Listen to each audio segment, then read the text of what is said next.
La campagne Campus France 2020-2021 est lancée depuis quelques jours. En surfant sur les réseaux sociaux, je fais l'amer constat qu'il y a encore pas mal d'étudiants qui n'ont pas encore compris les formalités. Les formalités pour venir étudier en France sont divisées en deux parties. Une première relative à Campus France et une seconde relative à la demande de visa. Aujourd'hui, je décide de te mettre en avant les grandes lignes relatives à Campus France. Et peut-être dans une prochaine vidéo, j'aborderai la partie relative à la demande de visa. Je t'invite à suivre cette vidéo de bout en bout, car à la fin de celle-ci, j'annoncerai une surprise qui t'intéressera probablement.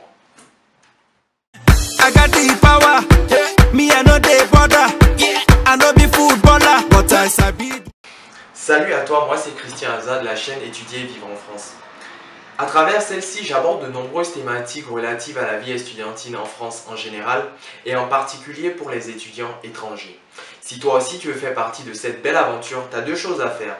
L'une, abonne-toi à cette chaîne et la seconde, active la cloche pour être informé de l'apparition de nos nombreux contenus qualitatifs comme celui-ci qui vont t'aider à réussir ta démarche Campus France et à faciliter ton séjour en France. Alors, comme annoncé dans l'introduction, j'aborderai les grandes lignes relatives aux formalités liées à Campus France. Le premier point, les documents. Avant de te lancer dans cette traversée fastidieuse, je te conseille de réunir tous tes documents. CV, pièce d'identité, passeport, diplôme, relevé de notes, etc. Et d'en faire des copies. C'est même l'occasion pour toi de vérifier la date d'expiration de ton passeport et de ta pièce d'identité et de les refaire si besoin au cas où la date d'expiration est proche ou passée. Une fois les copies effectuées, une fois la vérification faite, il te suffit de tout rassembler dans un dossier pour le rendez-vous Campus France. Le deuxième point, la procédure. Avant de te lancer proprement parler dans cette bataille, il faut impérativement que tu identifies la procédure qui te correspond. Pour rappel, il y a trois procédures. La première, DAP blanc pour les L1, DAP jaune pour les études en architecture et le hors DAP qui concerne la plupart des étudiants. L2, L3, M1, M2, école de commerce, université privée, BTS, DUT. Une fois la procédure identifiée, il te faudra impérativement noter les différentes échéances relatives aux différentes tâches à accomplir. Le troisième point, le projet d'étude. C'est l'étape la plus cruciale qui décidera en grande partie de ton sort. C'est pour cela que je t'encourage à y consacrer un minimum de temps. Avant de te lancer dans la rédaction de ton projet d'étude, il te faut impérativement te poser trois questions. La première, quelle formation je suivrai en France? Quel diplôme j'obtiendrai une fois la formation suivie?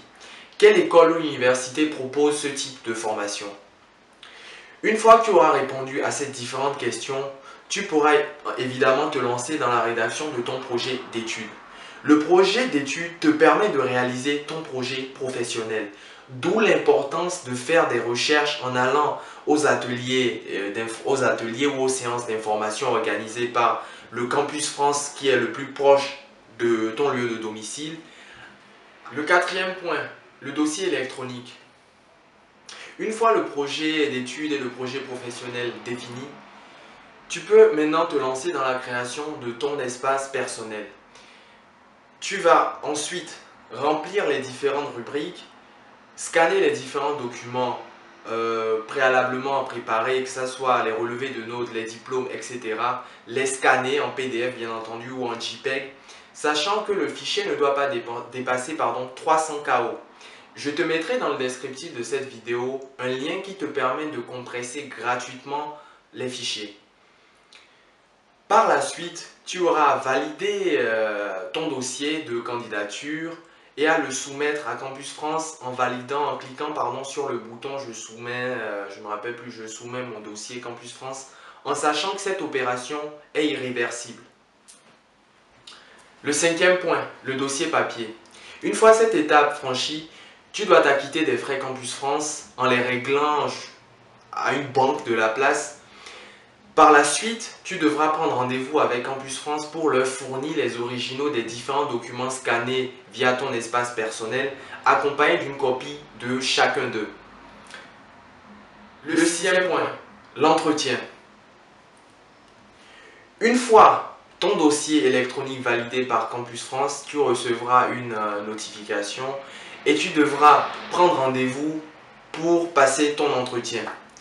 Je ferai une vidéo par rapport à l'entretien afin de t'aider à mieux préparer, à mieux te mettre en avant, afin d'accroître tes chances d'être validé par Campus France.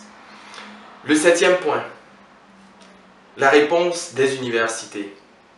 Une fois l'entretien passé, tu recevras une notification par mail comme quoi ton dossier a été validé et que les différentes candidatures ont été bien transmises aux universités. Chers amis, nous voici à la fin de cette vidéo. Chose promise, chose due. Je t'informe que je lance à partir d'aujourd'hui jusqu'au jeudi prochain à 10 h un jeu concours. Ce jeu concours, pour y participer, c'est simple. Il te suffit de t'abonner à cette chaîne et de mettre ton nom en commentaire. Je ferai peut-être un live, une petite vidéo pour tirer au sort de heureux ou heureuses gagnants ou gagnantes.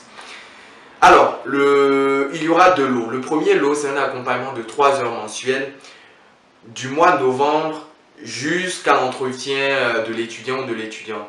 Le deuxième lot, c'est un accompagnement de 2 heures mensuelles, bien entendu, du début de la procédure Campus France jusqu'au passage en entretien. Si tu es intéressé, tu sais ce qu'il te reste à faire.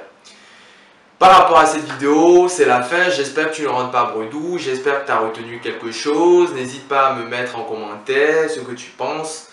Et si tu as aimé la vidéo, tu sais ce qu'il te reste à faire. D'ici la prochaine vidéo, prends soin de toi et à bientôt. Ciao.